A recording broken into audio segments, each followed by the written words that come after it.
महज 6 महीने बाकी हैं दिल्ली के विधानसभा चुनाव के लिए और दिल्ली की राजनीति के बारे में अब आम जनता से लेके हर वो व्यक्ति जानता है जो राजनीति में रुचि ना भी रखता हो।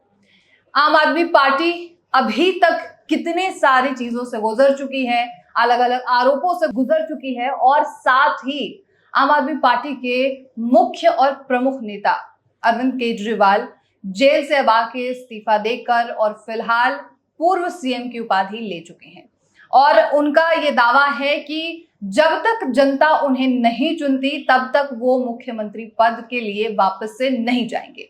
इसीलिए उन्होंने एक टेम्पररी तौर पर आतिशी मारलेना को मुख्यमंत्री के तौर पर बनाया है। लेकिन अब बात यह है कि आम आदमी पार्टी के खुलासे जब इतने हो चुके हैं तो क्या बीजेपी इस बार सत्ता में आ सकती है? संभावनाएं कई और हो सकती हैं। कहीं कांग्रेस भी इस श्रेणी में लगी हुई है कि दिल्ली पर अपनी सत्ता जमाई जाए। बीजेपी पुरजोर कोशिश कर रही है और आम आदमी पार्टी तो है ही, लेकिन दिल्ली की जनता क्या इतनी सारी चीजों से गुजरने के बाद भी फ्री की रेवड़ी लेने के लिए तैयार है या नहीं? इसी पर आज की खास चर्चा होने वाली है। मेरे साथ आज हमारे न्यूज रूम में मौजूद हैं हमारे गेस्ट और पॉलिटिकल एनालिसिस में इनका काफी ज्यादा नाम है, देवव्रत मिश्रा सर। सर आपका बहुत स्वागत है। नमस्कार। और दिल्ली की पॉलिटिक्स, हरियाणा हो, जम्मू कश्मीर हो, हम लगातार हर चर्चा में शामिल रहते हैं और आप हमारे साथ रहते हैं। एक अच्छा खासा हमें जो है एनालिसिस मिलता है हर चीज का। अब आप ये बताइए कि जो 6 महीने बाकी हैं दिल्ली के इलेक्शंस में, इसमें क्या समीकरण हो सकते हैं? देखिए 2025 में विधानसभा इलेक्शन है बिल्कुल दिल्ली के। बिल्कुल। और जिस तरह से अभी सिचुएशन बना है, केजरीवाल का छवि में बहुत सारे दाग लग चुके हैं और केजरीवाल इस्तीफा देने के बाद अपने छवि को इम्प्रूव करने की कोशिश कर रहे हैं। इस बीच में बीजेपी 2008 से दिल्ली के असेंबली में पावर में नहीं है। बिल्कुल। तो बीजेपी के लिए बहुत इंपॉर्टेंट इस बार है कि इनको फिर पावर में वापस आना चाहिए, क्योंकि इससे बढ़िया मौका उनको मिल नहीं सकता। लोकसभा में 7 का 7 सीट उनको मिल गया है और यही एक टाइम है जब वो अपने आप को कंसोलिडेट करके वापस आ सके पावर में। बिल्कुल। तो आज थोड़ा सा हम बीजेपी के ऊपर पहले डिस्कशन कर लेते हैं। जी। तो बीजेपी ने अभी रिसेंटली रणथंभौर, राजस्थान के रणथंभौर जो टाइगर सैंक्चुअरी है, वहां पे जाके 2 दिन का एक चिंतन शिविर लगाया था उन्होंने और वहां पे उन्होंने बहुत सारे स्ट्रैटेजी डिस्कस किए हुए हैं। तो क्या करना है इस बार का असेंबली इलेक्शन में, और उस पे अगर हम बात करें, जब वो वापस आ गए हैं अभी उनको जमीनी में बहुत काम करना है। अब नो मोर उनको रूम में बैठ के या ऐसी एयर कंडीशन रूम में बैठ के डिस्कशन करना वो नहीं चलेगा, अब उनको करना है।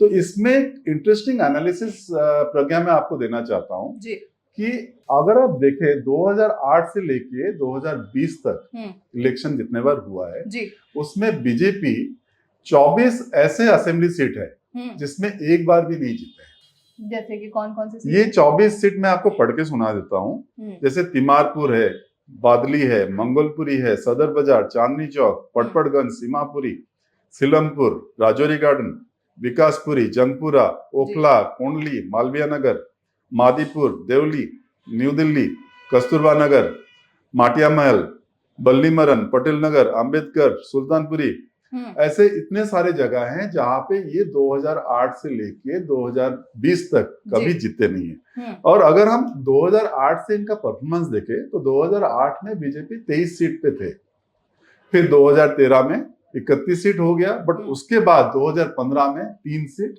और 2020 में 8 सीट जीते हुए हैं। मतलब डायरेक्ट नीचे गिरे, मुंह के बल गिरे हैं। 2015 से बिल्कुल मुंह के बल गिरे हुए हैं। क्या कारण रहा है इसके पीछे? बेसिकली क्या है, जब उस टाइम तो अरविंद केजरीवाल एक मसीहा बन के दिल्ली के लिए आए हुए थे।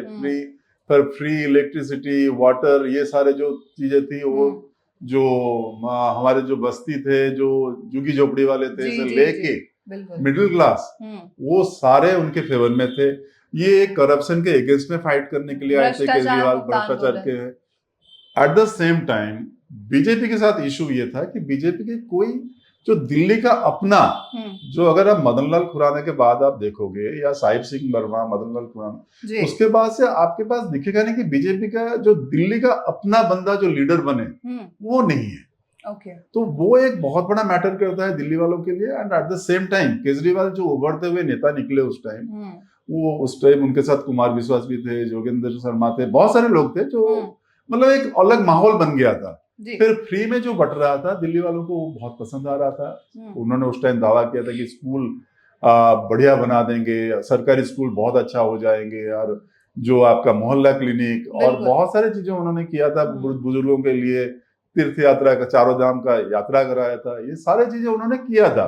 मतलब जनता की दुखती नस पे हाथ रख दिया, हाथ रखा था उस टाइम। बिल्कुल बिल्कुल। तो जैसे अभी तो ये सारी चीजें थी कि भ्रष्टाचार मुक्त आंदोलन हो गया और इलेक्ट्रिसिटी फ्री, पानी फ्री, दिल्ली को झीलों का शहर बनाने का वादा, और अभी हालिया ही जब जेल से बाहर आए थे अरविंद केजरीवाल, तो उन्होंने ये दावा किया था कि 70 में 70 सीटें इस बार हम जीतेंगे अगर मैं जेल में रहा तो अब तो वो जेल से बाहर आ चुके हैं, तो वो कितनी सीटें जीत सकते हैं अब तो केजरीवाल के लिए सबसे बड़ा चैलेंज वो है कि भाई उनको अपना छवि फिर एक बार ईमानदार का दिखाना है। तो उसके लिए वो कोशिश कर रहे हैं, इसलिए उन्होंने इस्तीफा दे दिया, अतिशी जी को बना दिया। एंड उसके बाद अतिशी एंड एवरीबडी जितने भी है, उनका मेन ये है कि भाई जनता के, वो उनका कहना है कि हम जनता के अंदर जाएंगे, भीतर जाएंगे और यही बात करेंगे कि हम करप्शन नहीं किए हैं, हम ईमानदार हैं, हम आपके डेवलपमेंट के लिए काम कर रहे हैं, और आप अगर समझते हैं कि हम ईमानदार हैं तो हमें वोट दीजिए।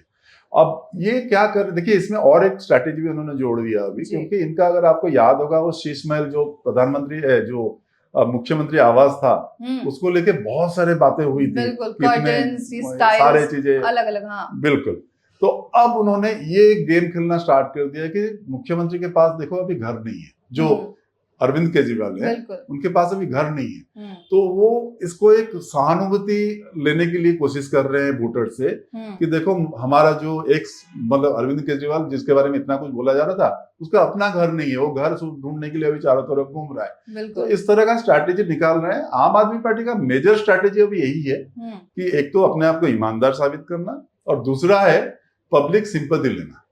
और उनके लिए एट द सेम टाइम बहुत बड़ा चैलेंज है कि दिल्ली में रास्ते का कंडीशन कैसा है, आपने देखा हुआ है, दिल्ली में पानी कैसे भर जाता है, और आपका इलेक्ट्रिसिटी का जो कंडीशन है, लोड शेडिंग होता है, वो सारे चीजें जो अब एडवर्स हो रहा है, मिडिल क्लास इनसे हट चुका है, तो इनको फिर वापस आना है। तो इसलिए ये लोग और एक गेम भी अभी शुरू किया कि एलजी के खिलाफ इनका लगातार पत्र अभियान शुरू हो गया कि दिल्ली में लॉ एंड ऑर्डर का सिचुएशन बहुत खराब है, और इसमें दिल्ली सेंट्रल गवर्नमेंट फेल हो रहा है, हमें कोई काम नहीं करने दिया जा रहा है, जैसे वो पहले भी करते थे, वो फिर एक बार शुरू किए हैं। बिल्कुल, आपने जैसे कहा कि मिडिल क्लास तो अब इन सब चीजों से जरा बाहर रहती जा रही है, लेकिन जो बाकी लोग हैं, और भी कई सेक्टर्स हैं, और भी कई वर्ग हैं जो वहां पर वोटर्स हैं, तो अरविंद केजरीवाल की इस बार क्या स्ट्रैटेजी हो सकती है? क्योंकि मुफ्त बिजली, मुफ्त पानी, या फिर वाटर लॉगिंग, इलेक्ट्रिसिटी, ये सारी चीजें तो अब हो चुकी, मोहल्ला क्लिनिक, और जब से शराब घोटाला सामने आया है तब से सारी चीजों पे